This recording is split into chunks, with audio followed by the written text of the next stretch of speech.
So I'm at the Southeast Game Exchange in Greenville, South Carolina at this awesome, gigantic convention, and just walking around, just coming in the door, I've already seen some pretty cool Holy Grail type items for signs, kiosks, statues, and so we're gonna be taking a look at all of that stuff today and see what we find.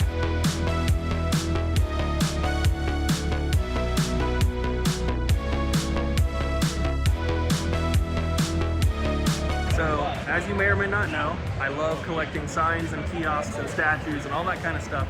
I think it's super cool. They're obviously way harder to find than most video games, and I think it makes a collection more unique.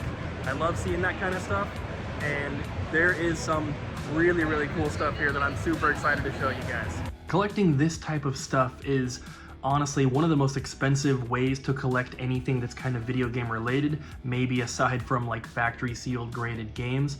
But most video games don't reach the price of even some of the cheaper signs that are out there. So this is not a hobby for kind of like an amateur collector. These are unfortunately reserved mostly for people who have deep pockets and lots of good connections, because that's really what it takes to find some of this crazy, crazy stuff. Over COVID, a lot of prices on this stuff shot up just like everything else. But a lot of these signs, like your standard kind of PlayStation neon sign, used to be maybe $300 or $400, but now they can go for $800 to $1,500, just depending on condition and when it's listed and sold and all that kind of stuff. So unfortunately, it's become even harder to find this stuff. But even if you have the money to spend on an item, sometimes you just cannot find it.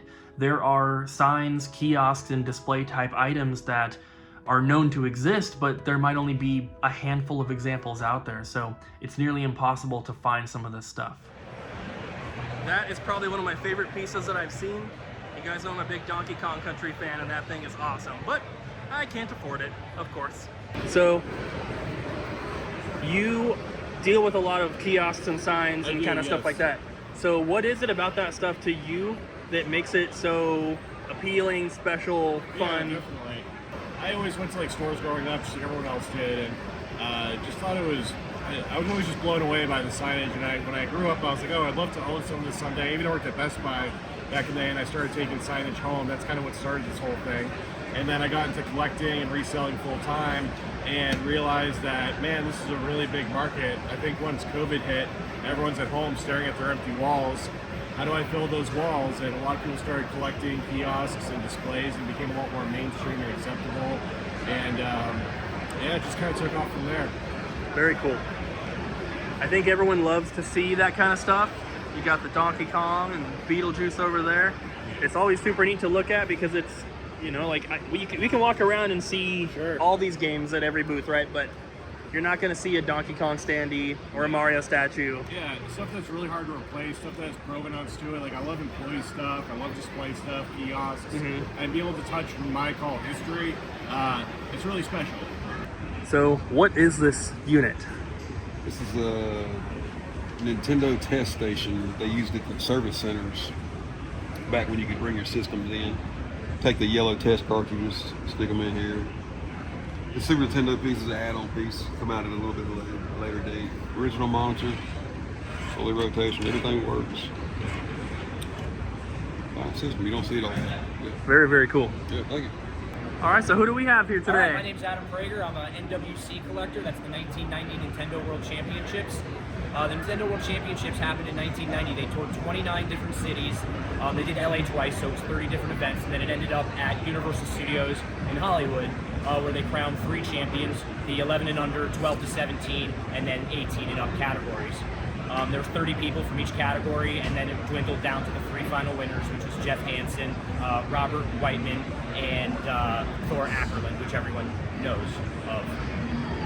Cool. So how long have you been collecting all this NWC stuff? NWC stuff I've been collecting for probably about 12 years, I would say. I've been a game collector since probably the early 2000s. I was, you know, the guy at the swap shop flipping games in the early 2000s and stuff like that. And I started collecting in 1998, actually. I used to collect displays and kiosks and stuff like that. My first display I ever had was a 6-foot-tall PlayStation 1 Blasto Man. And that's kind of what set it off for me, because, you know, back in those days, you go to your local video game store or a video rental store, and, you you could claim the displays. They didn't just throw them in the dumpster then. You'd have relationships with people. So, if you put your name and wrote it on the back of the display and you're the first one, you put your phone number, they call you first, you get it, you get to take it home. So I was always the guy that was up there every day. So when the new ones came in, I was the first one to, write my name on the back of it. And that's how it all kind of started for me. And, I started collecting NES CIB up until about 2012, and I got halfway through the catalog, really nice minty CIBs.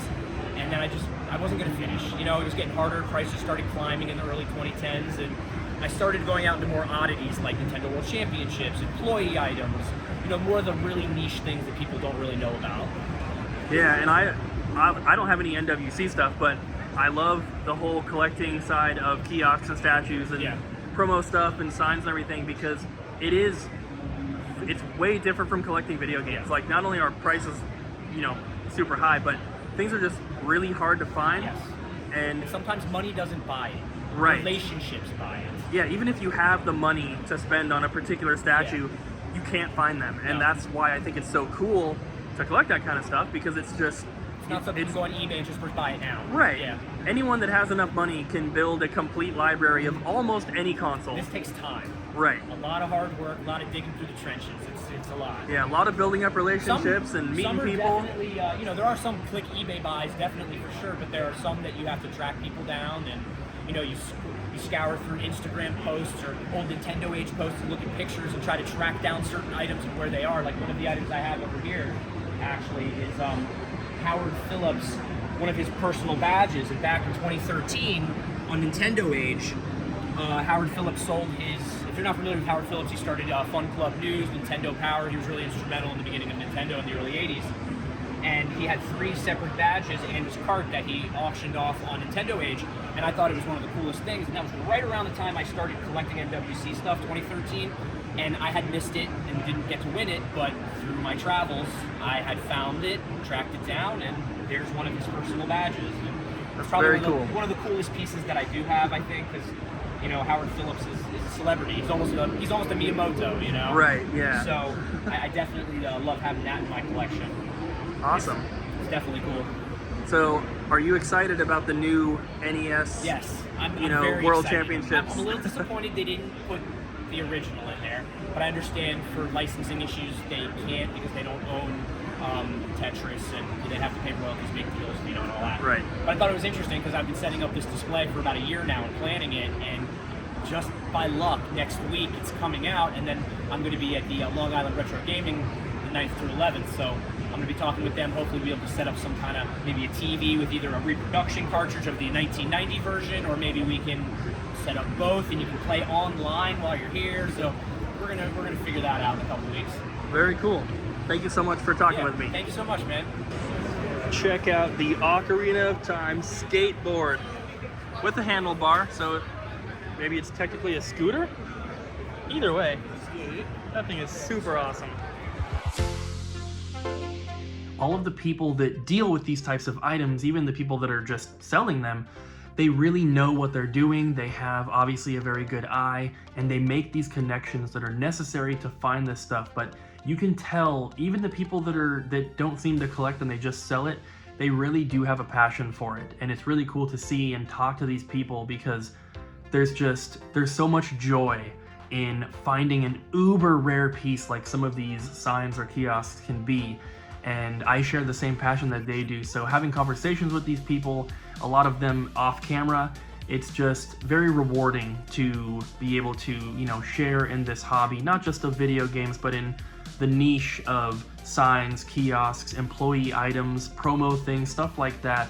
It's just so cool, and I absolutely love it. So what was your favorite piece that we got to see in this video? Let me know in those comments down below.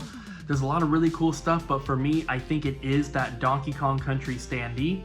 May not be the most rare or the most expensive thing that we saw today, but it's just a game that I absolutely love, and it'd be a really cool piece to one day add to my collection, even though I probably cannot afford it, and I probably will never be able to, but you never know. Thanks for watching. I hope you enjoyed, and I'll see you guys in the next one.